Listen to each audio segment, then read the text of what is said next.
morning to those of you who are joining us from our Facebook platform. Thank you so much for being here this morning. So, okay, just want me to say this really quickly. Apparently, David and I, we talk about what my talks are going to be, and I send them this whole list of things, and what you see in your program today is not exactly the talk I'm talking about today, because Spirit had a whole other idea. So, we're not doing it, so scratch that. I'm talking about what's supposed to be coming next week, so it's called the Creative Order. That's what I want to share with you this morning. As soon as this, there it is. Okay. Because there is a definite order to creation and to how we create our lives. We were talking this morning about processes and systems. And the world, the earth, the Creator has a process and a system and a way that things work. So I want to share with you how that order is and what we want to do. And I want to talk with you about 3 points. And those 3 points are, 1, life is created by choice. Whether it's our unconscious choice or a conscious choice, our lives are created by the choices we make. Number 2, that our thoughts and our words invoke the law of mind in action. So our words invoke the law to create. That's why we want to be careful about our words. And number 3, there is a definite sequence of manifestation. And we're going to talk about that. It's knowing God, it's understanding the power of our words, it's the law of mind in action, and then we manifest. And when we make unconscious choices that we are just underneath, building from past beliefs, things that aren't serving us, they're simply the way things are and have always been, and we aren't thinking about it, we're just living it, then what we tend to have is chaos and struggle. We can't seem to get over that fence. You know, we're just constantly trying to get there, and we can't. Always struggle. But when we live from a conscious perspective, when we decide who we want to be and that God is, and that we are a part of that, then we have peace, we have calm, we have the life we're looking for. Okay? So that is the power and the importance of thinking about living a life on purpose, consciously, tending towards peace and harmony. Now, my first marriage, and I've talked about this many times, and there are great things. There's always silver linings, right? I don't care how thunderous the clouds may be. We can find silver linings. But why should we do that? Why isn't our whole life just silver? We don't have to look at silver linings. But my first marriage was an unconscious choice. It was just simply, aren't we supposed to get married? And, this is the first guy that says he loves me, whatever. I'm just gonna marry this guy because he seems to be the right person. I didn't bother to ask Spirit about it. I didn't set a plan in motion to say, yes, I want to be married. I'm ready to settle down. I'm ready to have children. Is this the right person for me? I didn't bother with that. So it ended up being a very chaotic situation. He wanted one thing and I wanted something else. And there's always chaos when that occurs. And so the marriage lasted 4.5 years. 4 years longer than it should have. Okay, because I just didn't want to give it up. I didn't want to admit that I had done something that just really wasn't working for me. That's an unconscious choice. When I made a conscious choice, it was from that unconscious place that I learned. That's part of living this unconscious place. You can say, if this is not what you want, how do I consciously make a better choice? What choices was I making? The fact that I just kind of fell in. The fact that I was just listening to what other people said was the right person for me. As if I didn't know myself. I didn't claim who I was. I didn't claim my own mind and my own thinking. But this time I did. I thought, okay, what do you want from a partner? What's going to make, these are all conscious choices, and we get to do that. So you get to begin to ask those questions of yourself. What do I want? What am I willing to do to get that? What am I willing to let go of? Because sometimes we're just in something and it's comfortable, and to move to something else is going to take some work. Are we ready? And there's no shame, there's nothing wrong. We're just talking about living the greatest life we possibly can and taking our lives into our own hand. So we don't need to feel guilty about anything. if our life, if we decide this is not where we want to be, we get to make a different choice. And that is the good news. And that's what I want to share with you this morning. So, how do we then make a conscious choice? How do we make a conscious choice that works?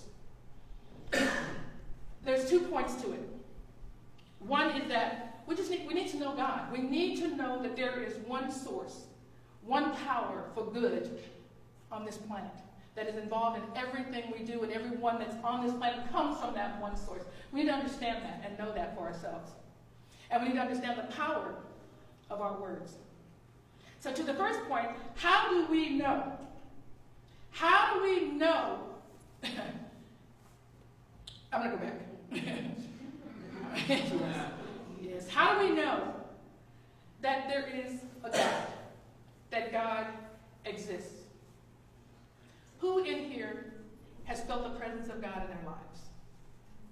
Exactly. Exactly. So to ask the question, how do we know? Well, there's a couple of ways. One, you have your own experience, which is the best way. Sometimes our experiences and what we know, we don't want to believe. And so we look for other signs. How do we know? How do we know this is God? How do we know this is true? And so I talked with you guys before, and I want to tell you the story because it's so powerful. And it's a lesson that has stayed with me my whole life. And now I know, and we talked about this before, we can look at our experiences to know how we want to go forward because we've all been successful. We've all spoken with God at some point and gotten a plan, and we've done that plan, and we've had results. What we do is we forget about how that worked. And we go back to the way we did it before, and it doesn't work. And wait a minute, I did this before. I know how this works. What did I do? What were the steps? And so the first step is always, when you're talking to God and you're looking for a plan, you're wanting to know whether or not there is a God or not, there has to be an admission that you want it. I want this. And there has to be a surrender that there's something greater than you. Because the ego gets in the way, and we want to think we can do it. And we keep on. We keep on doing it until we finally go, oh my God, Jesus, take over. Take the wheel. Take the wheel. Take. And then takes it, and everything's great, and then we think we can do it, and then we're back forgetting to ask. So this thing that I did was, I sat down and I was so missing my music. And music is who I am. You can say that I'm a woman, I'm black, I'm 5'5", I weigh 100 pounds, I'm X amount of age. These are who I am. These are facts about me. Okay? So when I sat down with Spirit, what I knew was that I was missing the music. I am a singer. It is my heart and my soul. It's who I am. It's the gift that God, it's one of the gifts. God gives us a lot of gifts, and that's one of the greatest gifts I've been given. And I was missing it. So I sat down and I said, listen, God, if you are real, and I'm going to ask you to do this test yourself. At the end of this, we'll talk about how we test God. You want to know if it's true? Test it. Just see that you try it. So I sat down and I said, listen, I want to know that the promises you've given are actually true. So here's what I want. I want to sing music. I want it in my life, and I want it to a place where it's not just a hobby and that my husband has to support it. If it's something I do and I do it really well, then I need to get paid for it so that I can live with it. So what I'm going to do is listen to you. This is what I want. This is my declaration. I'm going to sit here until you tell me what to do. And that's it. I won't make any moves until you tell me. That's really quite a thing to do. And that is exactly what we have to do when it comes to God. Because we think that we know what tomorrow brings. We think we can figure it out. We tell all kinds of stories about what's going to happen tomorrow. What's going to happen next. You don't know. You simply don't know. God knows, and God will inform you and inform your life and infuse your life with that information. This is not like, and so we have to take a leap of faith. This isn't like Indiana Jones where you got to step into, like you're about to go off of that, like, what is that, Grand Canyon thing? Thinking that a bridge is going to show up? It's not that. We don't have to step to our deaths. But what we do have to do is believe that if we say that God is in our lives and that God will inform our lives, then we have to trust that that's the case and let go that we know how things are going to happen. Yes, we get to claim it. We don't know how. So I sat there and I waited. And Spirit said to me, you need to go take a trip to Phuket. Never heard of it. Where the hell? What? Okay, not arguing, just asking. Where is it? Just asking. So I went. Jason and I went, and it turned out that our visas were up. We had to take a little trip out of the country for 3 days. Well, okay, let's go to Phuket. So we did that. Where I went, where we ended up staying, was a block away from this huge, wonderful resort. And I told Jason, I said, I'm just going to take a walk up to this resort and see what this is all about. They have music there. Bottom line is, I walked in and I talked with the guy. They hired me right then and there because the prior year they had messed up and waited too late to hire somebody. So they wanted to hire somebody early. So without even really knowing who I was, what I could do, they hired me to do a job. Exactly. Oh, okay. So that's how I'm supposed to be in Phuket. It goes on and on and on. I'm not going to tell you all the stories. There are so many stories. The bottom line, and you all know this, is that for 5 years, I had the #1 band in Phuket. And when I went there, people told me, you can't do it. There's not enough musicians here. You can't get paid enough. You can't get... Not only did I work, not only did I have the best band, Jason didn't have to work while I was there. I supported him and me with the money that I made. That's what happens when you just surrender the how. Make a declaration of what you want. Listen and follow. It's more than just listen. Listen and follow. Right? Because you always want to know, what's that? Like I could have said, well, Phuket, never heard of it. Why should I could have argued. But I already know how it works. That's all I'm asking you. That's all I'm telling you is about how does it work. You have to surrender what you think you know. You declare what you want and let God bring it to you. And trust that that's going to happen, even without you knowing. That we understand the power of our words and our thoughts.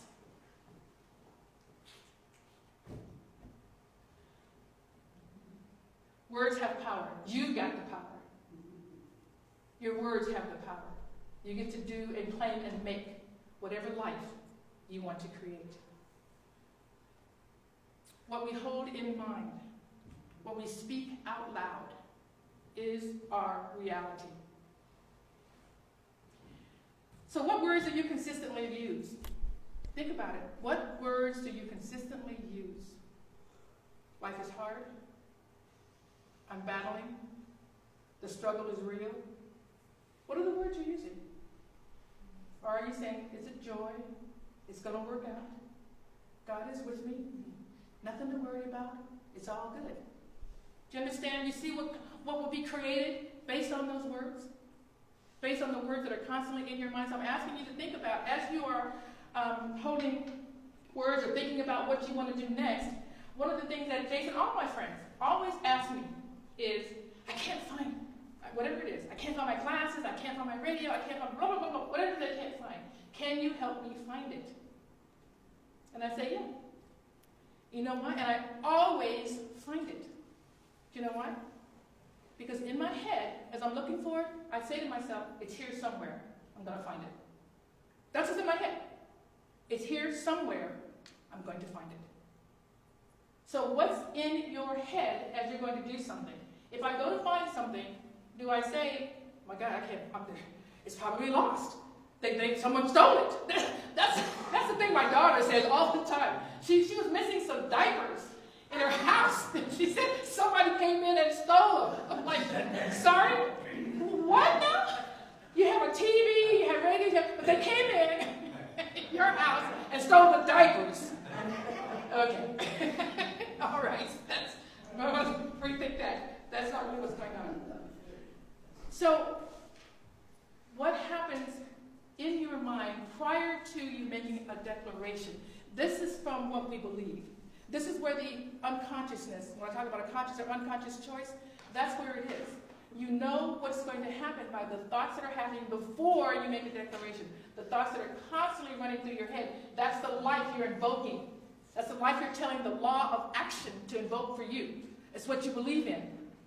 And we can change it very easily, and I'll talk about that, about how we do that. But there is a sequence to life. There's a sequence to life that runs through everything that we do. You can see it in all things. Now, I don't know whether or not there is, when we die, that we come back, that there is a second life. I don't know if there is, I don't know if there isn't. Many people believe that there is. Knowing how life works is probably true. But the life I had before, I have no consciousness of. So I can't say for sure. But what I know is this. There's always birth, life, death, and resurrection. That's what happens. Look around at the earth. Look at plants. We plant them. That's birth. They grow. There's life. We eat them. And they die again and go back into the earth and come back again. Everything we do, relationships, jobs, work, it is this process. And the question becomes, what process are we in? And we're always trying to, the reason why I'm bringing this up, and understanding that there is a sequence of events, because we want to step past it. We want to go to the next level when we're not there. We want to think about or keep something that needs to go to someplace else. We want to stay and hold on to a relationship that has died and needs to be resurrected. And part of the thing is this. In certain things, particularly in relationships, this cycle loops. This cycle loops, right? Because sometimes you're looking at your spouse and you're like, could you please just go? Right? I mean, and you got to rededicate. You got to have a rebirth. You have to look at it differently and think, what did I love about this person? What do I love? Remember that and love them again. Re-love them. Redo it. Rebirth. And go through it again. I've talked to friends that are just like, we're just apathetic about each other. Tell me we don't love each other, like we don't care. We're done. We're tired of caring. And we have to say that it's important enough for us to do. So even in relationships, that particular process loops. In jobs, it loops. This is the thing. So I just want you to see that is the way of life. That's the sequence to life. And you need to know what part of it you're in. And we can always, unless it's actually a physical death, you can always be reborn. You can always make a decision to be reborn, to see something new, to see it differently, from a different perspective, or see it like you saw it before, the first time. That's one of the questions that you can ask yourself, particularly in a relationship. What did you love? Why did you get in relationship? What do you love? If it's still there, why can't you still love it? These are questions you can ask yourself. But that's how life goes. The process of manifestation, the sequence of manifestation, is that we have to know God. The best way to know God, I'm going to read this from here. I have a couple of quotes I'm going to read from the Bible, and then I want to finish with the Science of Mind one. How do we know there is God? Well, first of all, the Bible states it right at the top in Genesis 1:1. In the beginning, God. There it is. Colossians 1:16 and 17 says, by him all things were created that are in the heaven and the earth. He is before all things, and in him all things consist. So the Bible goes on many ways to tell us that there is a God. God declares that I am a God and there is no other. It's just declared. Jesus revealed it in John 14 when he said, he who has seen me has seen the Father, has seen God. So when you look at another individual, you're looking at God in a different incarnation, in an individualized incarnation, right? We know that every time we look at another individual or anything out there, we're looking at a different incarnation, an individualized incarnation of God. We know that. So we know that God exists. But here's the thing that they said in Science of Mind, which I like. Ernest Holmes says this, and we know this ourselves. The essence of spirituality, of knowing God, and of all true religious philosophy is an inner realization of the presence of perfection within and around and about, in everything, in all things. It is the hope of heaven, the voice of God proclaiming, I am that which thou art. That's how we know. That's how we know. There is a God, and we are that individualized incarnation of God. And so when we know that, and we walk around as if we know that to be true, then we understand how the law of mind action works. So we think about what we are saying. And if we don't care for what we have, we can change the words we're using. We can change what we believe about something. We can just change it. I remember standing in the middle of a parking lot. It was in a house that we had in Whitney. And I said, I wanted to go somewhere. I wanted to do a trip with my music, with a lady who was my neighbor. We were doing some unity music together. I didn't quite have the cash that I wanted. And so I said, I was praying in Spirit, and I said, Spirit, I need to have, I think it was like $250. I need $250, and here's the cash. And I said, so, after, the bank closes, or something was supposed to, the real estate thing, so anyway, I put all these conditions on it. After this happens, and that happens, and this happens, then can you bring me the money? And then I thought, hang on, King's X, let's start over. Spirit, I need $250, and I need it now. That's it. All those conditions. In the mailbox was a check for me for exactly $250 from a woman who I had gone to sing somewhere. I didn't know who she was. And she sent it to me because she said she'd been blessed by the music. And she just sent it to me. It was just in the mailbox. Okay? I don't need to know how it happens. I just need to declare it with I don't need to put any, yes, but do this, do that. I don't need to tell Spirit how to make it happen. We don't need to do that. Just make a declaration and believe. Trust. Have faith. That Spirit is the source. So if the Spirit's touching my soul and I want something, He's touching your soul too. So however it's supposed to be delivered, it will be delivered. Trust that. I had gone, we were talking this morning about the artist day. We in the class, during the week we journal and we do what we call an artist day, which is a play date for yourself, for your inner artist, your inner child. And so I was looking for some shoes. I'm going to take a trip here soon. And I was looking for some sandals, some cute sandals. Hey, did you notice I have a toenail done? Anyway, I wanted some cute sandals. And I'm a big-footed person, so they're hard to find. I mean, the other big-foot girl in the world has the shoe. When I go to get it, she's already bought it. So I'm telling you. So it's difficult. Anyway, I went to Payless, because they're going out of business. So I had gone to Payless. I mean, they had rows of shoes that fit me.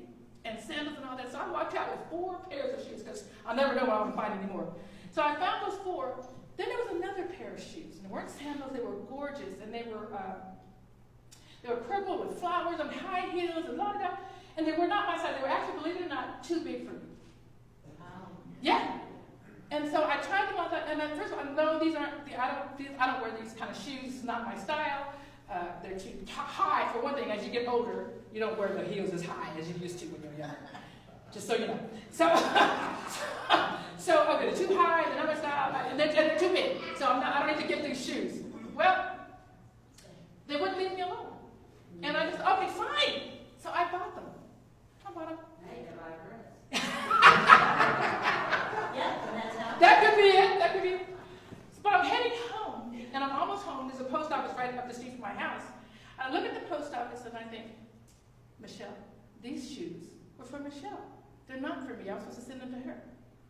Now, I don't know. I haven't talked with her. I'll catch you up in the next part of this story. But it came very clear to me that those shoes weren't for me. I was supposed to send them to my daughter, Michelle, for whatever reason. So I'll call her to find out, if she gets them and how she feels about it. But I was told by Spirit to send them to her. They would not leave me. I couldn't leave them in the store. And they weren't for me. And I couldn't understand it, but it came to me. And I'll come back with the story. But my point is this. Spirit talks to you all the time. We don't listen. We can't understand it. We argue. I certainly was arguing. What do I need these shoes for? They aren't mine. But they wouldn't leave me alone, and I know better. So when I'm told something, I go ahead and do it, and I'm assuming it'll be revealed to me later, and it is. That's how it works. Just do what you're told. Do what Spirit's telling you. Something great is going to happen. Trust me when I tell you this. Something great is going to happen. So that's how it works. So we know God. We understand how the law of mind action works. We invoke the law of mind action. And there is a manifestation from there. So what I'd like for this week, moving forward, is to test what I'm saying. I'm not talking about something you can't just go out and try. I get letters all the time, emails. I want to start making some videos of people telling me about how successes they're having in their lives based on what we're talking about here. It's some really great stuff, but here's how you want to do it. So what I'd like for you to do, you can take notes or you can just think about it, or you can get the CD when we finish. Think about something that you want. Not something big. Not, you want to learn how to fly a plane. You've been thinking about that for 30 years and you haven't done it, so that's going to be too big. And you know, maybe it's not. That's too big to me. Maybe it's not too big for God. But just think about something that you want. Have it in your mind. Claim it. Declare it. I want this. Whatever it is. Okay? If something comes up that is not true, because the truth is you can have whatever you want, deny the lie. Deny the lie. The lie is, you can't have that. You're not worthy of that. That can't be done. Deny the lie. Just say, that is not true. And affirm the truth. The truth is, Spirit is my source. Anything that I desire, I can have. Okay? Deny the lie, affirm the truth. So declare it. Deny the lie, affirm the truth. And watch the law work for you. That's all you have to do. Take me up on it. Don't be afraid. It will work. So final point. Life is created by choice, conscious or unconscious. Our thoughts invoke the law of mind action. And there's a definite sequence to manifestation, and we know what it is. Test it this week. Try to make a liar out of me and God. Do your best. You won't. I'm confident of that. God is your highest self. It is you, always with you. Believe it. Allow it. Let it come through your life. And consciously create the life you want.